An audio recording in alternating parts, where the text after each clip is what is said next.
হাদিস দ্বারা কি বোঝা যায় জানেননি? যে লোকটা মসজিদ ঝাড়ু দিত তারে নবী মনে মনে খুব মায়া করত, খুব মহব্বত করত। আয়েশা খুঁজতেছে কোথায়। হাদিস দ্বারা আরেকটা বিষয় বোঝা যায়, কালো মানুষ মসজিদ ঝাড়ু দিত, তাই নবীকে না জানানো সারা ফামাতা, ওই লোকটা মারা গেছে, আল্লাহ নবীরে না জানায় তারা তাকে দাফন করে দিস।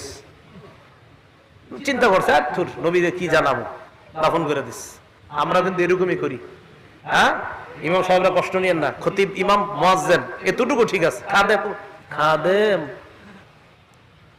নবী সাল্লাল্লাহু আলাইহি সাল্লাম খুঁজলেন কোথায়, হুজুরটা মারা গেছে। নবীজিকে মারা গেছে মানে আফালা কুনতুম আযানতুমুনি, আমাকে জানাইবা না মারা গেছে?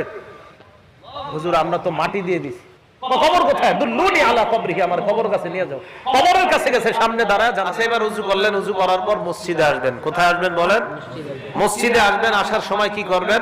মুসলিম শরীফের 713 নাম্বার হাদিস, ক্বালা রাসূলুল্লাহ